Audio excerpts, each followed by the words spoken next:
railway, road, and the overseas project, three parts. This is China development. For example, like 70 years ago, China railway is just 21,000. The speed is less than 50 km per hour, mostly 40 km per hour.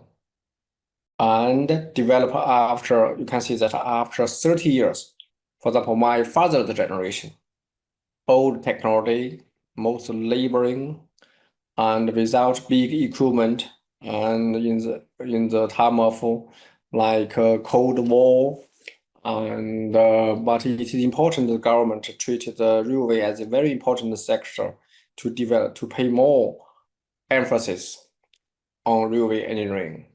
For example, at that time we treat the railway as #1 industry for China, because it's very important for the countries like safety, industry, society. My father was that generation of railway workers.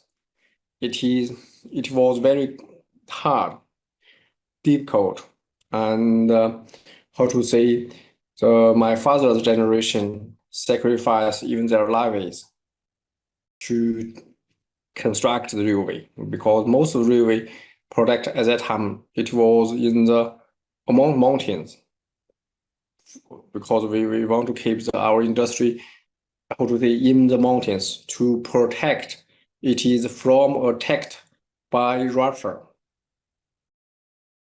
or even by America. So we relocate most of our industry from east of China to west of China in the mountains. That's why we constructed the railway system. So the next generation is like after the reform of China, for example, 2022. This is parameters, the data of railway. You can see the total length is 152,000 kilometers of railway. So after almost 40 years, we make a double.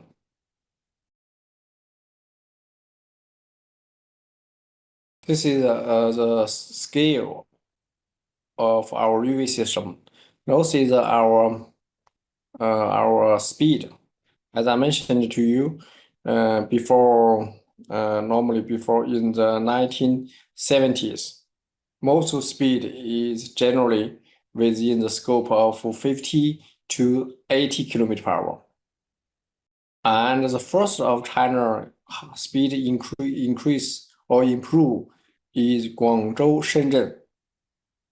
This product will improve the speed to 160 km per hour. And this product we made the loans from World Bank, the money, and we also import the X2000 trains from Sweden. And another thing you know that from 1997 to 2007, as I mentioned to you last time, we caught 6 rounds of speed up, which means increase the speed step by step, gradually from the, for example, increase the speed gradually, and first from some small zone, and enlarge the network gradually. It took 10 years for China to speed up from the speed less than 120 km per hour to 200 and even 250 km per hour. After 6 rounds of speed up projects, there are more than 6,000. There are 8,000 kilometers of existing railway can run at a speed of 200 km per hour. Among them, 6,000 can run at a speed of 250 km per hour. And next year, our newly built Beijing-Tianjin, the Intercity Express, the high-speed rail put into operation. 350 kilometers per hour. For now, from Beijing to Tianjin, half an hour. It's like a twin city. Some people work in Beijing, but live and his apartment and the family located in Tianjin. Now, this year, we are testing the speed of 400 kilometers per hour. We are currently working on this project. The speed of high-speed railway, the speed of railway is increasing. Every 2 years, every 5 years, there will be some speed up. Okay, this we call operation speed. Next one is the history of our this is our own built locomotives. We have like 4 very big railway locomotive factories, and they merge into one. We call the China Rolling Stock Company. They are the number 2 in the world for the rolling stocks production.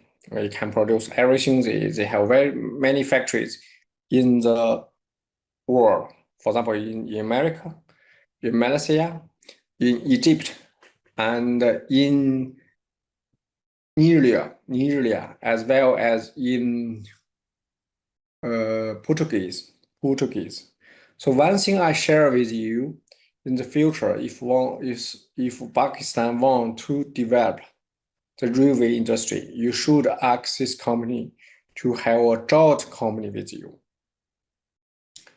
The railway rolling stocks, at least, for example, the first 5 years, 30% produced in Pakistan. The next 5 years should be at least 50 years produced in Pakistan. And then another next 5 years should be 70% produced in Pakistan. Okay, this is the strategy your country should need. How to say, make a strategy, a policy to ask the companies to have joint venture in Pakistan. Gradually to improve your own industry system.